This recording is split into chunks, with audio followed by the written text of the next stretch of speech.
വോട്ടുകൾക്ക് 1273 വോട്ടുകൾക്ക് തേജസ്വി യാദവ് പിന്നിൽ നിൽക്കുന്നു എന്ന ഞെട്ടിക്കുന്ന വാർത്ത തന്നെയാണ് ഈ ഘട്ടത്തിൽ നമുക്ക് പ്രേക്ഷകരോട് പങ്കുവെക്കാനുള്ളത്. ചരിത്രം ആവർത്തിക്കുകയാണോ? റാബറി ദേവിയെ അട്ടിമറിച്ചതുപോലെ രാഷ്ട്രീയ എതിരാളി ഇപ്പോഴിതാ തേജസ്വി യാദവിനെ മുട്ടുകുത്തിക്കുമോ എന്നതാണ്. അങ്ങനെയെങ്കിൽ RJDക്ക് മുഖമുയർത്തി നിൽക്കാൻ പോലും ഈ തെരഞ്ഞെടുപ്പിന് ശേഷം സാധിക്കില്ല. സ്വപ്നത്തിൽ പോലും വിചാരിച്ചിട്ടുണ്ടാകുമോ എന്നറിയത്തില്ല. രാഘോപൂർ BJP 12,073 വോട്ടുകൾക്ക് BJP മുന്നിൽ എന്ന വാർത്ത കൂടി വരികയാണ്. രാഘോപൂരിൽ അത്രയും വലിയൊരു ലീഡിലേക്ക് പോയോ? അതിന് സാധ്യത എനിക്ക് തോന്നുന്നില്ല. കാരണം 12,000 ആകാൻ സാധ്യതയില്ല, 1200 ആയിരിക്കണം. കാരണം വോട്ട് എണ്ണൽ അതിന്റെ അവസാന ഘട്ടത്തിലേക്ക് എത്തുമ്പോഴാണ്. പക്ഷേ 12,073 എന്ന നിലയിലുള്ള ഡേറ്റകളും പുറത്തു വരികയാണ്. രാഘോപൂരിൽ BJP സ്ഥാനാർത്ഥി മുന്നിലെന്ന വാർത്ത വരികയാണ്. അങ്ങനെയാണെങ്കിൽ ഷോക്കിംഗ് ആണ്.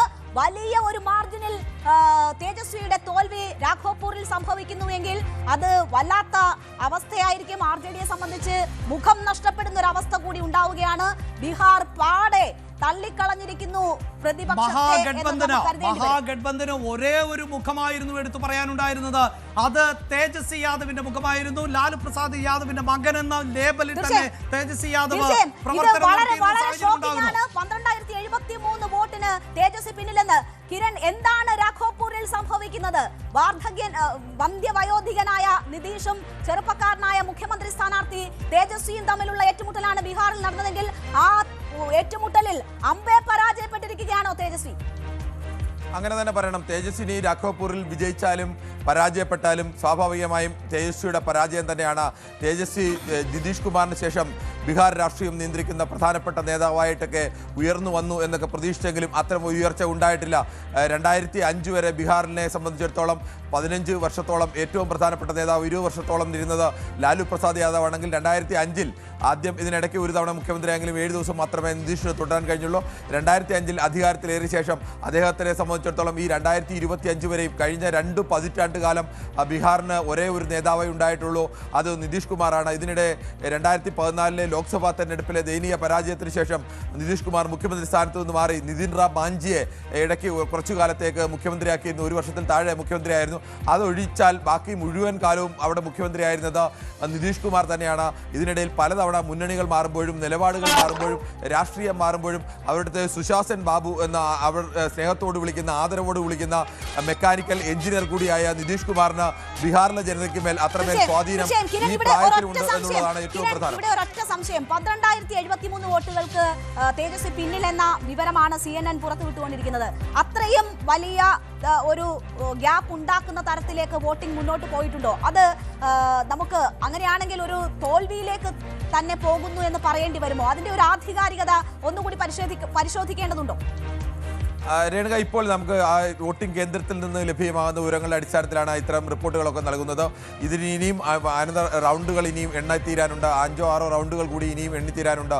അതുകൊണ്ട് നമുക്കിപ്പോൾ ഉറപ്പിച്ച് പറയാൻ കഴിയില്ല ഏതെങ്കിലും ഒരു പ്രത്യേക ഭാഗത്ത് ബീഹാറിൻ്റെ ആ വോട്ടെണ്ണുന്ന പ്രത്യേക റൗണ്ടുകൾ അവിടെ ഏതെങ്കിലും തരത്തിലുള്ള തിരിച്ചടിയുള്ള ഭാഗമാണോ, അത് നമുക്ക് കൃത്യമായി പറയാൻ കഴിയില്ല. എന്തായാലും അത് ഫലത്തിന് വേണ്ടി കാത്തിരിക്കുക എന്നത് മാത്രമേ ഉള്ളൂ. പക്ഷേ അതിനൊക്കെ അപ്പുറത്തേക്ക് ബീഹാറിൽ എങ്ങനെയാണോ 2005 അധികാരത്തിൽ വരുമ്പോൾ ഏത് തരത്തിലെ ജാതി സമവാക്യമാണോ നിതീഷ് കുമാർ സമർത്ഥമായി ഉപയോഗിച്ചത്, ആ ജാതി സമവാക്യം ഇപ്പോഴും അതിശക്തമായി തന്നെ നിതീഷ് കുമാറിനൊപ്പം നിർത്താൻ കഴിയുന്നുണ്ട് എന്നതാണ് ഏറ്റവും പ്രധാനം.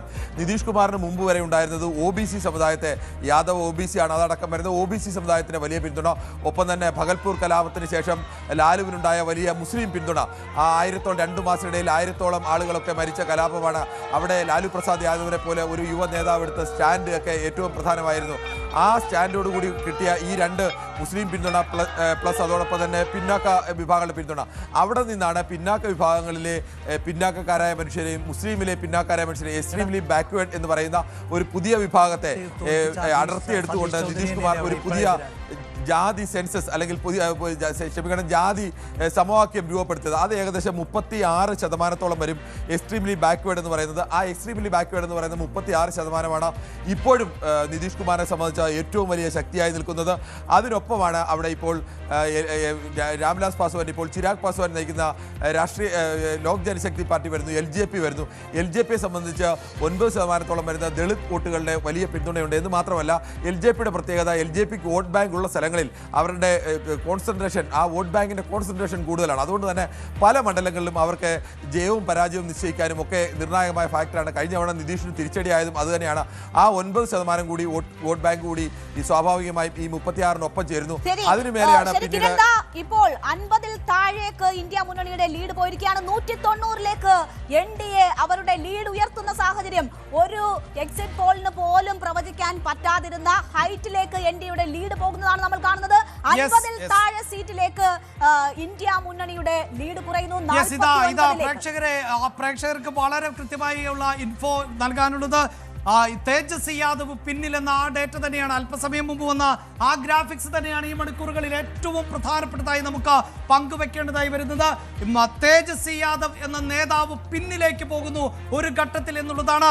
സതീഷ് കുമാർ യാദവ് അവിടെ മുന്നിട്ട് നിൽക്കുന്നു എന്നുള്ളതാണ് എടുത്തു പറയേണ്ടത്. രാഘവ്പൂർ എന്നത് ഞാൻ നേരത്തെ സൂചിപ്പിക്കുന്നത് പോലെ തന്നെ ലാലു പരിവാറിന്റെ സ്വന്തം മണ്ഡലമാണ്.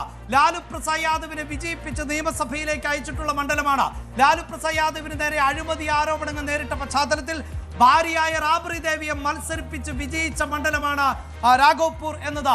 അവിടെ ചരിത്രം ആവർത്തിക്കുകയാണോ എന്നതാണ് ഇനി അറിയേണ്ടത്. അമ്മയെ തോൽപ്പിച്ച സതീഷ് കുമാർ യാദവ് മകനെ കൂടി തോൽപ്പിക്കുമോ എന്നാണ് ഇനി അറിയേണ്ടത്.